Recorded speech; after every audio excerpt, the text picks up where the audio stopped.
Con una serie que se titula con signos de interrogación, ¿somos la última generación? Ojalá que todos ustedes que no han escuchado las primera y segunda, tercera parte, la consigan, la tenemos en YouTube, la tenemos en Facebook, etcétera, etcétera, pero es una serie interesantísima que tenemos que darle respuesta. ¿Realmente somos nosotros la última generación? La Biblia nos va a dar la respuesta. Abran sus Biblias, el capítulo 24 de Mateo. Dichosos y felices los que trajeron su Biblia. Se irán en el rapto. Mateo 24, versículo 32 al 34. En este pasaje de Mateo 24, 32 al 34, es la última señal que da Jesucristo de todas las señales anteriores que dio en el mismo capítulo acerca del fin. Ya vimos que le preguntaron, ¿qué señal nos das del fin de la historia y del fin y cuándo vas a regresar? Y Cristo contesta en los primeros versículos de este capítulo que habría guerras y rumores de guerras, pestes, hambres, terremotos, pero que sería el principio de los dolores. Pero ya aquí en esta parábola de Mateo 24, 32 al 34, nos da Cristo una pista, nos da una clave, que es la más importante de las que Cristo pudo enunciar en su vida. Y dice así: de la higuera aprendan la parábola. Cuando ya su rama está tierna y brotan las hojas, saben que el verano está cerca. Así también ustedes, cuando vean todas estas cosas, conozcan que está cerca a las puertas. De cierto os digo que no pasará esta generación hasta que todo esto acontezca. Cristo está revelándonos aquí una profecía que es imposible que esta generación se pudiera cumplir en la época de ellos, porque sabemos nosotros que en los primeros 3 siglos de la era cristiana, pues desaparecieron completamente los apóstoles, Tertuliano, Irineo y todos los primeros padres de la iglesia. Entonces no podía ser esa generación a la que Cristo pudiera referirse. Pero la clave de todo esto es la palabra higuera. Entonces tenemos, para poder resolver este código secreto que está escondido y descodificarlo, tenemos que ver claramente qué simboliza la higuera en la Biblia. Porque Cristo nos está poniendo la atención en un árbol. Aprendan de la higuera, y esta es la forma en la que ustedes van a saber en qué generación se encuentran. Muy bien, en la Biblia hay 3 árboles principales que simbolizan diferentes cosas. Tenemos en primer lugar la higuera, que es la última del año en florecer. Aquí nosotros en Toluca, en la casa de ustedes, tenemos una higuera. Y ayer en la tarde que me recorrí hacia atrás el patio de la casa, está completamente seca. Pero no, ni higos ni nada. Nunca la había visto así, o tal vez nunca me había interesado pensando en lo que tenía que exponer en esta mañana. Pero completamente seca. Y va a reverdecer con los higos. Ya en junio y julio es el último árbol en florecer. Muy bien, la higuera, como el último año en florecer, representa la resurrección nacional de Israel en 1948. Vamos ahorita a demostrar por qué es la higuera Israel. Pero la higuera representa la resurrección, y cuando Jesús dijo, cuando ya su rama está tierna y brotan las hojas, observen que no habla del fruto. Está mencionando simplemente las hojas de un árbol que cuando comiencen a brotar, pongamos atención. Israel fue expulsado de su tierra en el año 70 después de Cristo, cuando el general romano Tito vino y arrasó completamente con Jerusalén y no dejó piedra sobre piedra. Desde el año 70 después de Cristo hasta el 14 de mayo de 1948, nunca Israel había regresado a su tierra. Fueron exiliados a todas las naciones del mundo. Pero vemos nosotros de qué forma la Primera Guerra y la Segunda Guerra Mundial propiciaron de alguna forma que se cumpliera esta profecía.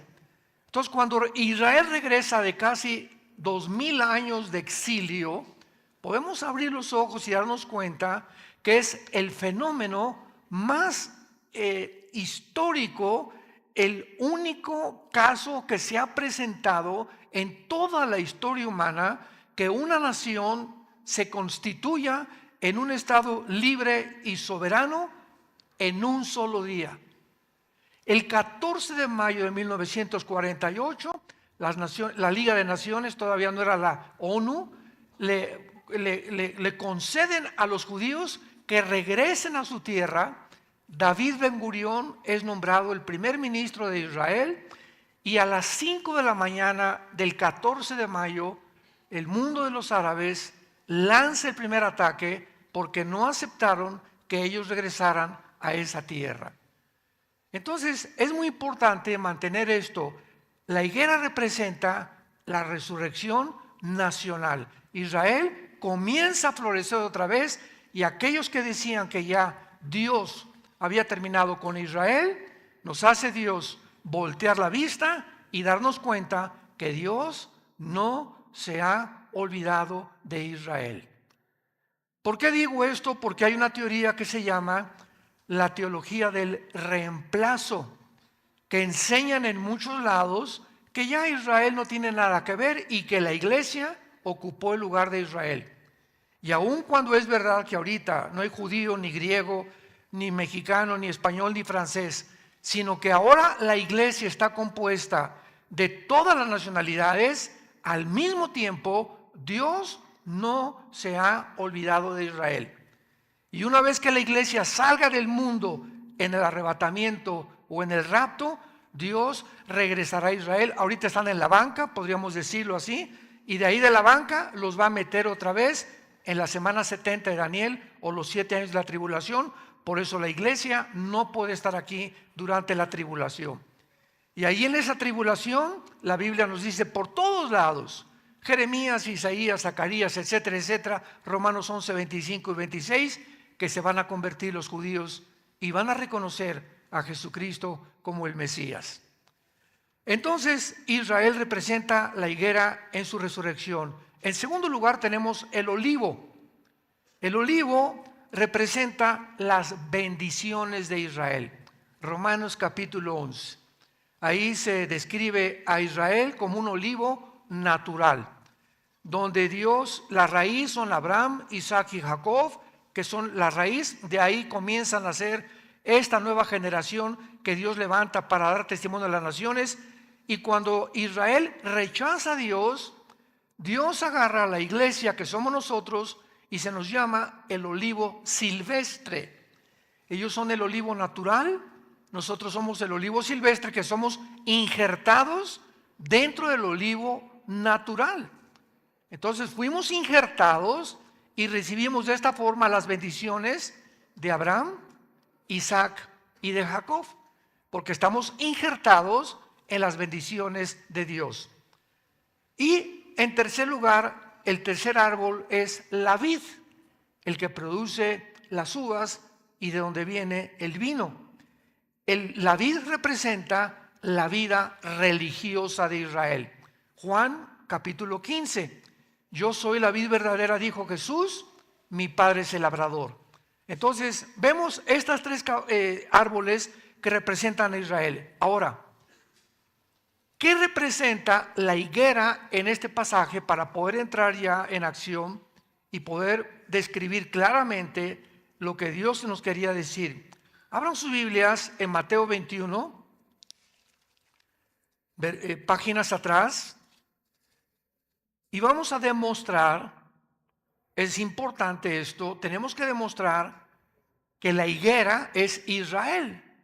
En el caso, en el preciso y específico en el cual el Espíritu Santo sitúa esta parábola. Dice Mateo 21, versículo 18 al 20.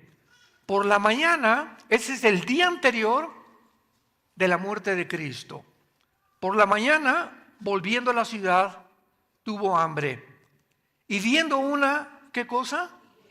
Una higuera cerca del camino, vino a ella y no halló nada, sino hojas, qué importante, hojas, nada más, solamente. Y le dijo: nunca jamás nazca de ti fruto. Y luego se secó la higuera. Viendo esto, los discípulos decían maravillados: ¿cómo es que se secó enseguida la higuera? O sea, ¿qué quería Cristo el día anterior de su muerte, caminando con los discípulos y ver la higuera, maldecir una higuera? ¿Qué estaba representando la higuera? Israel, porque no maldijo la vid, ni maldijo tampoco, ¿verdad?, los otros árboles, maldijo la higuera, representando de que él estaba ya diciéndole a Israel: van a quedar ustedes desechados, van a quedar ustedes hechos a un lado, porque ustedes no me recibieron como el Mesías. Cuando Cristo vino al mundo, lo dijo claramente: vengo a las ovejas perdidas de Israel. Y no fue hasta que comenzó la iglesia que se comenzó a predicar el evangelio a los que no eran cristianos. Hubo hasta un conflicto con los apóstoles en el libro de los Hechos, porque cuando comenzaron a ver que el Espíritu Santo caía sobre el centurión romano y sobre los gentiles y sobre en Hechos 7, cuando iba Esteban ahí junto con Felipe, junto al carro de un etíope, y se dando cuenta que el Espíritu Santo caía sobre gente que no era judía, pues se espantaron los discípulos, porque seguían creyendo que solo ellos eran los escogidos de Dios. Entonces es muy claro entonces que en este pasaje la higuera es Israel. Veamos otro que nos saca ya de dudas. Lucas capítulo 13. Versículo del 6 al 9. Lucas 13 del 6 al 9. Dijo también esta parábola: tenía un hombre una higuera plantada en su viña, y vino a buscar fruto en ella y no lo halló. Y dijo al viñador: he aquí hace 3 años que vengo a buscar fruto en esta higuera y no la hallo. Córtala, ¿para qué inutiliza también la tierra? Entonces él respondió, le dijo: Señor, déjala todavía este año hasta que yo cabe alrededor de ella y la abone.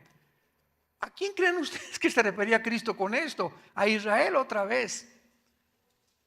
Tenía un hombre una higuera plantada en su viña y vino a buscar fruto de ella. Jesús vino al mundo a buscar fruto, ¿en quién? En Israel. Y dice la Biblia, y dijo: pero no halló fruto en ella. No halló fruto, o sea, los judíos lo rechazaron a Jesús. Y le dijo al viñador: hace 3 años. ¿Cuánto duró el ministerio de Cristo? 3 años. Él estaba hablando claramente que él era el que había venido a buscar fruto y que la higuera era Israel. Una vez que sabemos nosotros que la higuera es Israel, regresamos a Mateo 24, 32 al 34 y vamos ahora a aprender la parábola. De Israel, aprendan la parábola.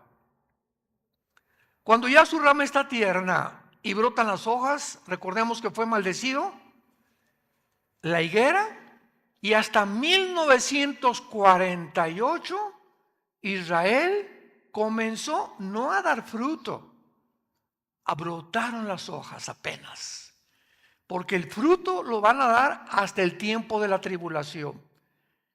Cuando Israel regresó en el 48, no se convirtieron. Los judíos siguen rechazando a Jesús como el Mesías. Aunque hay miles de judíos, se calcula que casi son 150,000 judíos actualmente en el mundo que han recibido a Cristo como el Mesías. Pero ahora no sé cuántos de ustedes nos van a acompañar, vamos a Israel, del 7 de junio al 17 de junio, este año vamos a ir a Israel y vamos a darnos cuenta cuando entremos al Muro de los Lamentos, que los judíos ortodoxos que traen sombrero negro, caireles, todos negro, son aquellos que niegan, ¿verdad? O sea, el judaísmo niega, se enoja y blasfema y maldice al Mesías, a Jesucristo, porque todavía no se convierten. Entonces en el 48 dieron hojas, o sea, regresaron a su tierra, pero el fruto lo darán hasta que lleguen a la tribulación y reconozcan a Cristo. Y Jesús lo dijo cuando abandonó Jerusalén. Jesús llegó en su burrito a Jerusalén y cuando vio Jerusalén se llenó de lágrimas y le dijo esto en arameo, mezcla con hebreo: Baruch Hashem Adonai Elohim Adonai Echad. Bendito el que viene en el nombre del Señor. Y cuando venga el Jesucristo, ellos dirán, cuando yo regrese, me van a bendecir y me reconocerán. Apocalipsis 1:7. Verán al Mesías, al que traspasaron, y harán lamentación por él. ¿Me van siguiendo? Es importante para que entendamos doctrinalmente la palabra de Dios. Ahora, si ya estamos de acuerdo en que la higuera es Israel y que estas hojas comenzaron a brotar en 1948, Jesucristo dijo en el versículo 34, de cierto les digo que no pasará esta generación hasta que todo esto acontezca. ¿A qué generación mencionaba Jesús? ¿O a qué generación se refería? No se refería al tiempo de él porque, repito, se murieron los apóstoles, ni a ninguna época del pasado. Se estaba refiriendo a la generación final, porque él lo dijo, esta generación que ve estas cosas no pasará hasta que todo esto acontezca. Muy bien. ¿Cuántos años dura una generación? Es la segunda cosa que tenemos que resolver. Bueno, por ejemplo, en Génesis 15, cuando se le profetizó a Abraham que iban a ser expulsados a Egipto, dijo que en 100 años no pasarían 100 años sin que iba a regresar. Y fueron 400 años, 4 generaciones de 100 años en aquel tiempo que iban a regresar. Los hombres duraban antes de Moisés y de Josué, Matusalem 969 años, Adán duró 930 años, Noé a los 500 años comenzó a tener hijos, cuando después vino a los 600 años que vino el diluvio. Entonces toda esta generación de toda esta gente era así, porque había como una capa en el mundo, ¿verdad?, que impedía que realmente los rayos del sol entraran directamente al mundo. No había casi tormentas, pero después del diluvio, la situación cambió. Moisés murió de 120 años y el último en alcanzar más de 100 años fue Josué, el sucesor de Moisés, con 140 años. Y ya de Josué a nuestros días, Moisés escribe el Salmo 90. Si lo quieren ver en el Salmo 90. Y en este Salmo, que es de Moisés, escribe él que ahora las generaciones serían de 70 y más de 80 años en los que no toman Coca-Cola. El peor veneno que puede un ser humano tomar, ¿verdad? Entonces, 80 años, una generación. Muchas gracias. 80 años. Ahora muy bien. Si nosotros sumamos de 1948, 80 años, ¿a qué año llegamos? Al 2028. ¿En qué año estamos?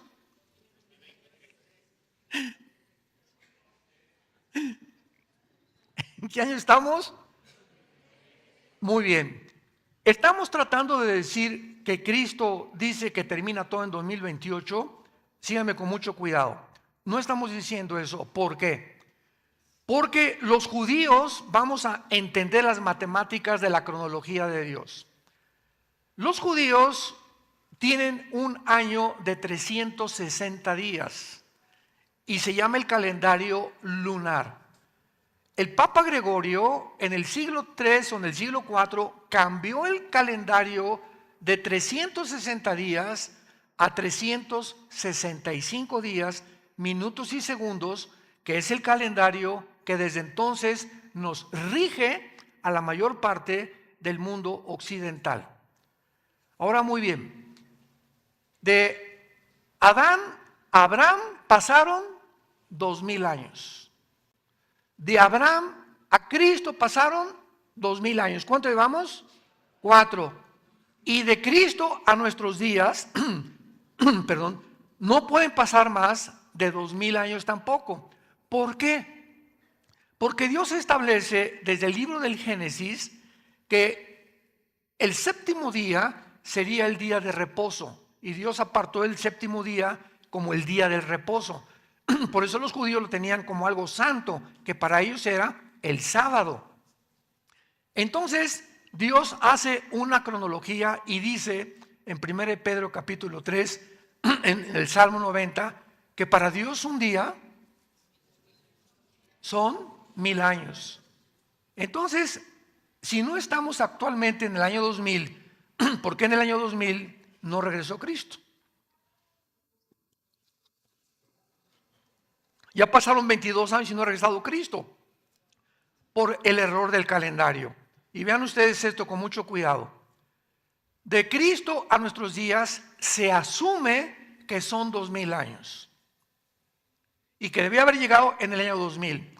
El error que se cometió aquí fue meter los 33 años de Cristo dentro de la época de la iglesia, porque Cristo muere bajo la ley.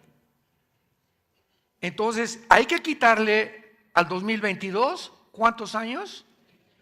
33 años, y nos da 1989, que es bíblicamente o cronológicamente el año realmente en el cual nos encontramos, más o menos 1989, 1990.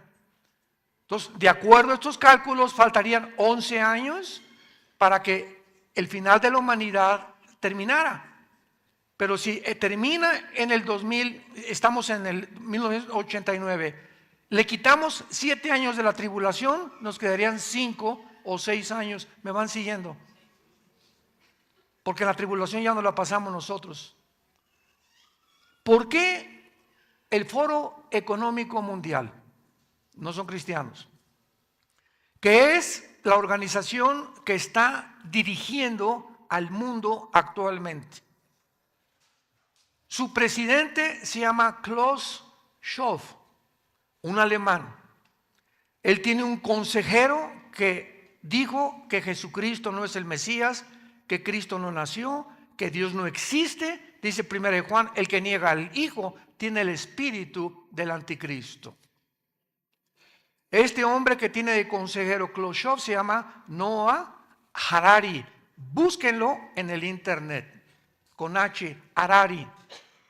Es un muchacho judío también, menor de 50 años de edad, con una inteligencia diabólica desde luego, pero que nadie se podía imaginar para que Klaus Schwab lo haya nombrado su consejero personal. Y este muchacho está manejando la inteligencia artificial, el transhumanismo, la robotización y la destrucción de la familia. Porque para que, de acuerdo al Foro Económico Mundial y de acuerdo a la agenda global que se está manejando en el mundo con una élite de multibillonarios, ya no son los gobernantes de las naciones los que están manejando el mundo. Ahora los protocolos vienen de un grupo de multimillonarios que ustedes saben sus nombres, que dictan los protocolos a los gobernantes de las naciones para que de alguna manera u otra el ataque sea principalmente destruir los valores judeo-cristianos de ética y de moral. De ahí entendemos el movimiento tan grande y cómo se ha fomentado el movimiento LGTB, el aborto, los matrimonios gays, la adopción de niños para los matrimonios gays y el transgénero. Entonces vemos que aquí hay algo tremendo que ataca el núcleo de la familia, que es la base de cualquier sociedad. Síganme con mucho cuidado. ¿Por qué este afán de poder pervertir el sexo, confundir la identidad de género que Dios nos dio? Porque hasta Disney ahora, tú vas a un parque Disney a Orlando, Florida o a California, y al entrar al parque a los niños les dicen no digas él o ella. Y si una niña te quiere decir que no es ella y que es él, si tú le dices lo contrario, te sacamos del parque. Es impresionante. Entras a una tienda de Disney que vende ropa y venden ropa transgénero. O sea, esto es algo que ha inundado, lo vamos a ver al final, el mundo de una forma alarmante. O sea, ¿qué está pasando? ¿Cómo es que la maldad ha llegado a tal grado que ahora ya los seres humanos no somos los que Dios nos creó? Y cerramos la Biblia, que dice la genética: papacito, si tienes el cromosoma Y, eres macho camacho. Y si tienes los cromosomas XX, eres mujer.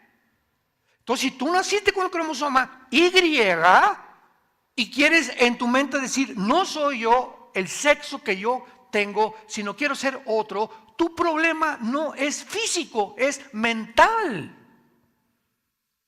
Se te aflojaron los tornillos de alguna forma aquí, y hay una opresión demoníaca sobre el mundo entero para robarnos tu identidad y decirte, no eres lo que naciste.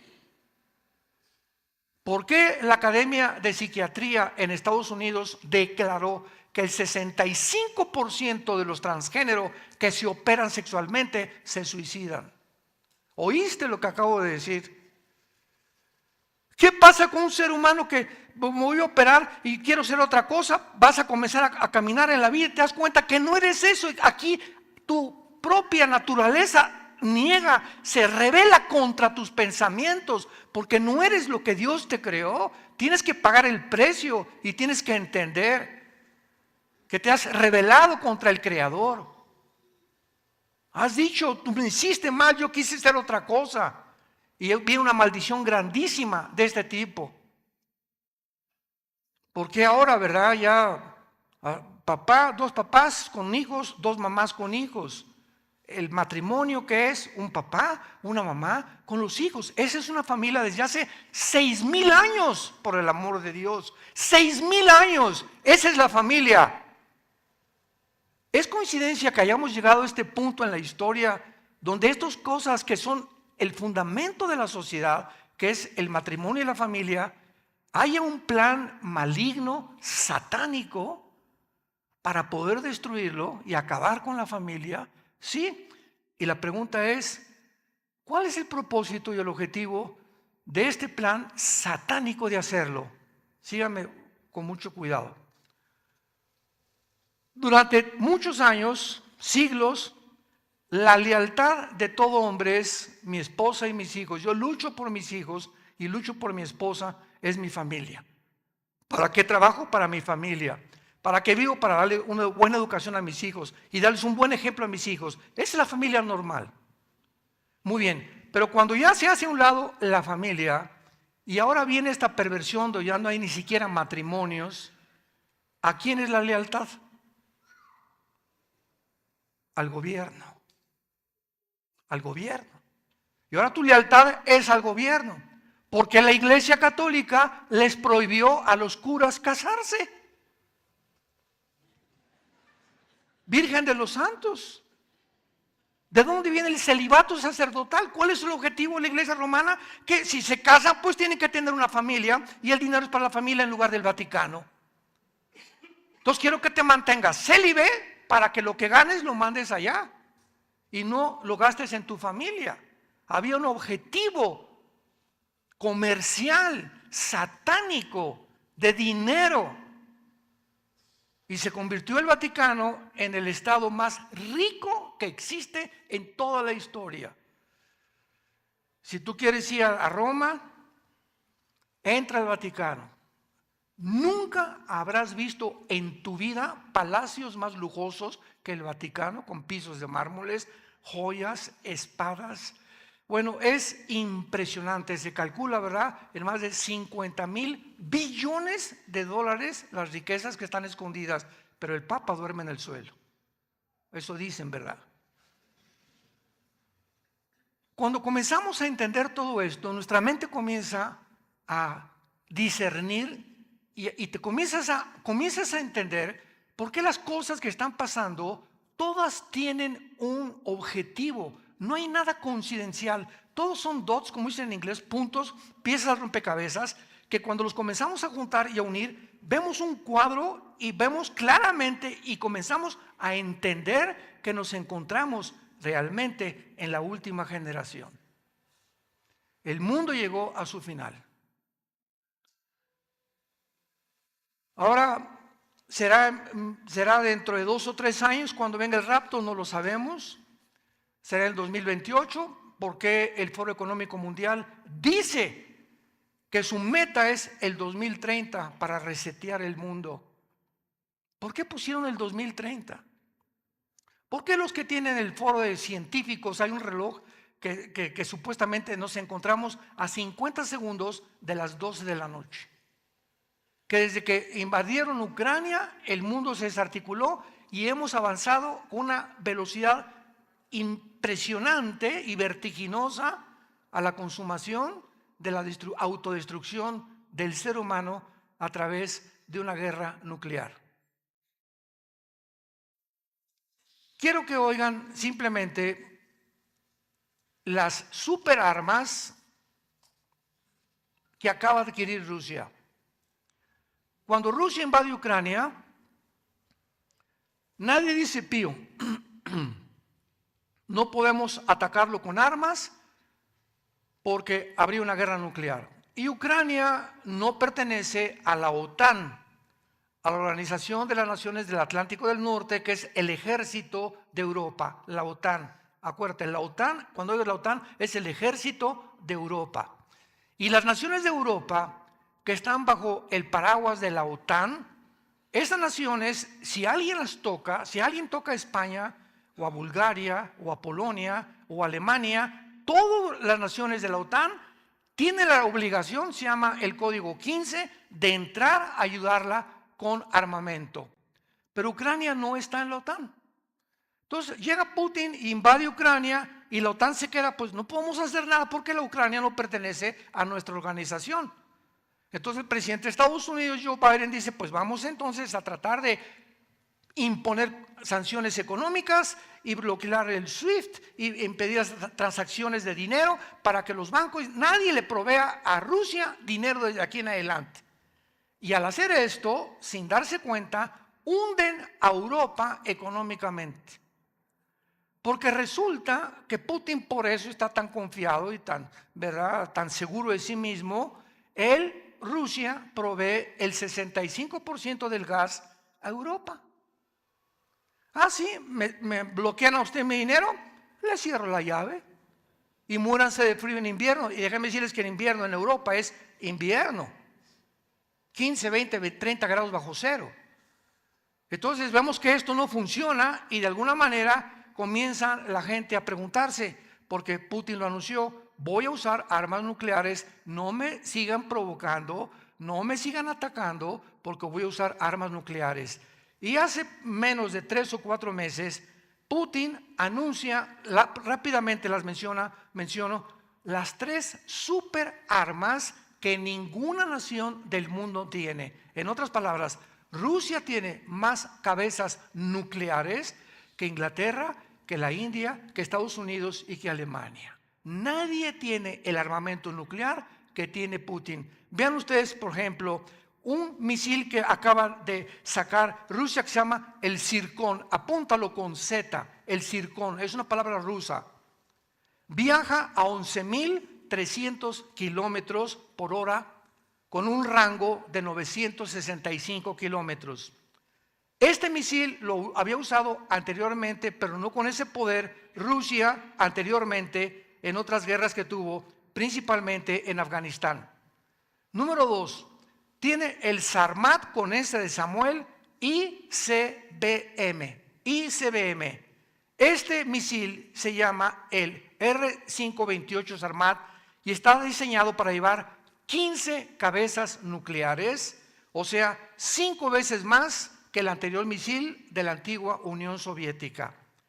Este nuevo misil, el Sarmat ICBM, usa un combustible líquido y está clasificado como ICBM superpesado, o sea, tiene la capacidad de levantar múltiples cabezas nucleares, cargarlas arregladas en un vehículo dirigido y puede derribar 15 blancos al mismo tiempo.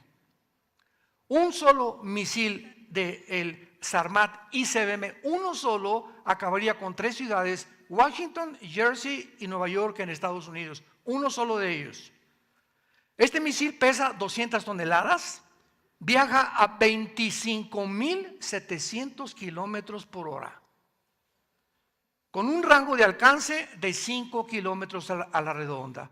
O sea, si cae en Metepec o en Toluca, ¿verdad? A 5 kilómetros alrededor, todos morimos. Y en tercer lugar, el más grande de todos, que se llama el torpedo Poseidón. Esta tercer superarma se llama Poseidón y ha causado preocupación y alarma, y por eso están en Estados Unidos, no le quieren entrar ni quieren todavía tentar más a Putin, porque saben que tienen este misil Poseidón. Oficialmente fue definido este misil Poseidón como un torpedo nuclear intercontinental autónomo o un vehículo submarino armado nuclearmente. En otras palabras, el Poseidón es un torpedo nuclear gigante. Rusia declara que tiene un rango ilimitado. Viaja a 200 kilómetros debajo del agua por hora, y recordemos que es debajo del agua. Puede llevar 10 cabezas nucleares convencionales y algunos expertos se han referido, expertos militares han dicho que como sistema de destrucción apocalíptico, porque su carga puede producir un tsunami radiactivo con resultados devastadores. El poder nuclear del Poseidón es de 100 megatones, lo cual significa, escuchen, 100 megatones son 7,000 veces más poderoso que la bomba atómica que soltaron en Hiroshima y Nagasaki en 1945 los norteamericanos. 7,000 veces más poderosa que la bomba atómica que soltaron en Hiroshima y Nagasaki. Puede penetrar a 1,000 metros de profundidad y con un rango de 10,000. A Putin le aconsejaron lo siguiente hace algunos meses.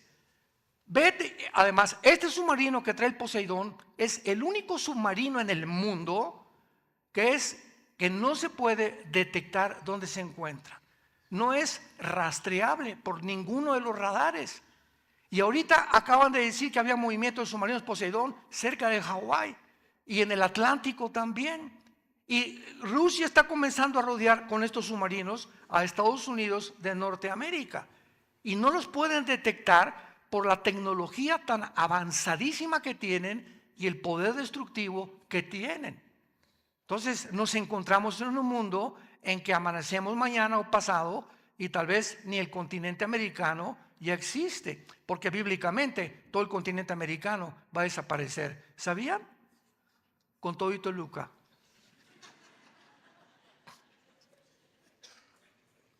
¿Cómo puedo afirmar eso? Bueno, Apocalipsis 6, versículo 8 y 9, el cuarto sello, desaparece la cuarta parte de la población. Somos 8,000 millones de personas. ¿Cuál es la cuarta parte? Le quitamos 2,000.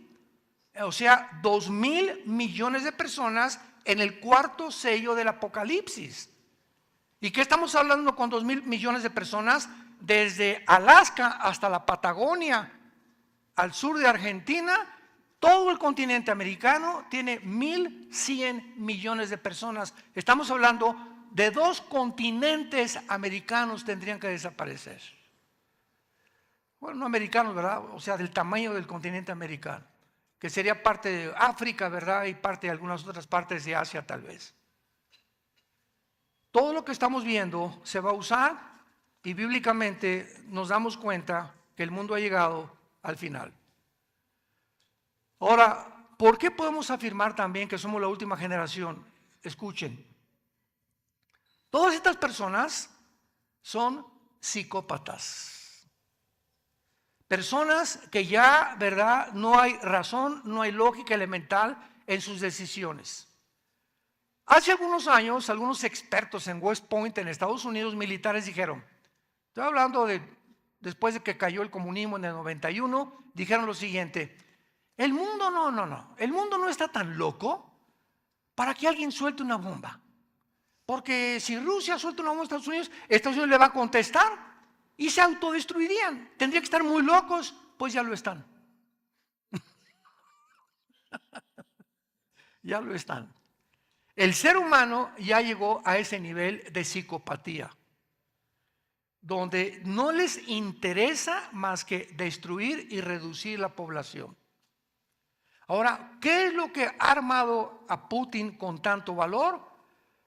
Estados Unidos tiene un maletín con una computadora que controla a la marina, a la aviación y a los ejércitos terrestres.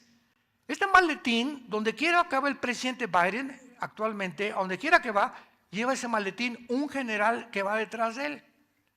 Y se sube al avión y suben con el maletín. Se mete en el carro que se llama La Bestia, así se llama el carro donde viaja el presidente, La Bestia, va el maletín, muy bien. En ese maletín hay un botón. Entonces, si alguien le dice al presidente, los radares, los satélites acaban de investigar que salió un misil y que tal vez no sabemos si va a Estados Unidos, el presidente tiene 5 minutos para abrir el maletín, que le saquen el código porque no tienen la memoria para saber cuál es el código de ese maletín, el general lo tiene, y ya le dan el código. Todo esto dura 5 minutos, es lo que han calculado en los entrenamientos y en los ejercicios militares, y entonces aprieta el botón el presidente de Estados Unidos, y cuando aprieta el botón, la marina, la aviación y los ejércitos escuchan esta señal de alerta nuclear. Entonces, en la tierra comienzan a abrir todas las bóvedas donde están los misiles, los aviones comienzan a regresar a sus bases para buscar los bombarderos de B-52 o lo que sea, y la marina igualmente, ¿verdad? Comienza a buscar los submarinos nucleares para entrar en acción. Todo esto tomaría como media hora. El misil Zircon que acaba de diseñar Rusia llega en 20 minutos. Entonces, faltarían 10 minutos para que Estados Unidos respondiera. Esta es la razón por la cual Rusia ha hecho lo que está haciendo y lo va a seguir haciendo bíblicamente.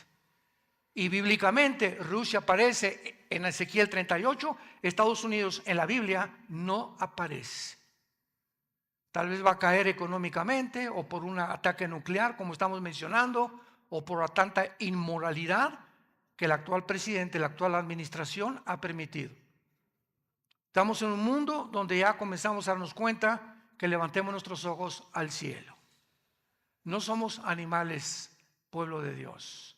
Fuimos creados a la imagen y semejanza de un Dios que te ama, que nos dice nunca te dejaré, nunca te desampararé. Señor, ¿y qué pasa si se acaba el trabajo? ¿Y qué pasa si cae el dólar? ¿Y si cae el petróleo? Dentro de tu corazón tú sabes que ese Dios que mora en tu corazón te está diciendo, estoy contigo. Y el Salmo 37 dice, joven fui y envejecido, y no he visto justo desamparado, ni su descendencia que mendigue el pan. En el Salmo 112, versículo 2, dice la Biblia, la generación de los justos, tus hijos y tus nietos serán benditos, porque me has seguido con todo tu corazón. Has sido íntegro y has sido honrado en la forma como has tratado a tu prójimo. Tú tranza a tu prójimo, tú roba a tu prójimo, o tú cometes fraude contra tu prójimo, no te la acabas. Porque Jesús dijo cuando Pablo perseguía a los cristianos, ¿se acuerdan? Pablo, Saulo, ¿por qué me persigues? Señor, yo estoy persiguiendo a los cristianos. Jesús estaba diciendo, tú toca a uno de mis hermanitos y me tocas a mí. Hay muchas cosas que Dios puede perdonar, pero no puede perdonar que lastimen a su pueblo, que toquen a su pueblo, porque Él es el Dios que hace justicia y ejerce esa justicia desde hace muchos siglos para todos aquellos que le siguen con todo su corazón. Mirad cuán grandes son las bondades y las bendiciones de Dios para todos los que viven y temen en su corazón. ¿Qué quiero decir con todo esto? Si tú has robado, si tú has cometido fraude, si tú tienes una deuda con alguien que no le has pagado hace 1 año, 2 años, etcétera, etcétera, y te estás haciendo mañosamente el tonto, y si tú tienes algo contra tu esposa que la has lastimado y no le has pedido perdón, o contra tu esposo, o contra tus padres, o has matado, o has abortado, o has querido cambiar de sexo, no importa las ideas malignas que hayas hecho o que tengas, en la sangre de Cristo hay perdón. En la sangre de Jesucristo hay perdón para tu vida. Son las buenas noticias que tengo para ti del Evangelio de la gracia de Jesucristo. Dios quiere perdonarte y te acepta así como estás. Un día estuve aquí en la prisión antes de que estuviera aquí Almoloya, en la Ciudad de México. El general Durazo en aquel tiempo, en el 86, me llevó en un helicóptero y nos aterrizó ahí. Íbamos 2 pastores conmigo y juntaron a 1,636 presos ahí en la prisión federal, que era de máxima seguridad en aquel tiempo. Y al final llega un muchacho y me dice, llorando, me dice, doctor Alducin, ¿puedo yo realmente tener perdón? Le digo, ¿por qué? Me reservo su nombre y me dice, he matado 26 personas. Vine a México como gatillero de un político de Veracruz a matar a una persona, iba en el periférico, se me atravesó alguien y con mi 38 lo maté. Y estoy en la cárcel por una persona que maté y no saben que llevo 25 antes. ¿Usted cree que tenga perdón? Y le dije, la sangre de Cristo te perdona de todo pecado. Es que usted no sabe que tengo 6 abortos. Usted no sabe que abandoné a mi marido y que me fui con otro o con otra. Usted no sabe que he matado a 15 personas. He tratado con narcotraficantes. Hemos tratado en el ministerio. Y siempre les decimos, la iglesia es esto, es un hospital. A eso invitamos a la gente, que vengan a hacer la paz con Dios. Dios te ofrece por la muerte de su Hijo en la cruz el perdón de tu vida. Dios te ama. Y así como estás de sucio como el carbón son tus pecados, como la blanca lana vendrán a ser. Si tú aceptas a Jesucristo como tu Señor y como tu Salvador en esta tarde, y les pido que inclinen su cabeza y hagan esta oración. Señor mío y Dios mío, dile con todas las fuerzas de tu alma, te pido perdón por mi vida. Tú conoces todo mi pasado y todas las maldades y crímenes y robos que yo he hecho, desobediencias y mi rebelión contra tus mandamientos. Ahora vengo tal como soy, de pecador, a la cruz, donde tu Hijo abrió sus manos. Y desde esa cruz me dice que Él me puede perdonar. Gracias a que Él, en esa muerte que Él tuvo en la cruz, Él pagó. Él pagó para que yo no pagara. Para que comprendiera que de tal manera me amas, que nos has dado a Jesucristo, para que cualquiera que crea en tu Hijo tenga la vida eterna y el perdón de pecados. Creo, Señor Jesús, que a los 3 días resucitaste de entre los muertos, y te pido que entres a mi corazón como mi Señor y mi Salvador. Gracias por darme la vida eterna y la promesa que el día que yo muera no iré al infierno, El día que yo muera, moriré en paz, porque en ese momento recordaré que tú pagaste en la cruz por todas mis maldades y por todas las cosas que yo había hecho. Ahora te pido finalmente que la corta vida que nos has dado la pueda yo usar para hablar de ti, para darle testimonio a mi familia, a mis hijos, a mis parientes, a mis amistades, que tú vives, que eres real y que nos está esperando después de la muerte el paraíso que tú has preparado cuando fuiste hace 2000 años y regresarás por mí para vivir contigo por toda la eternidad. En el nombre de Jesús. Amén. Gracias a Dios por este maravilloso libro que nos ha dado Dios. Gracias por la Biblia. Gracias, Señor, por este libro precioso. ¿Qué haríamos? ¿Qué haríamos si no apartamos una hora a la semana, que es hoy?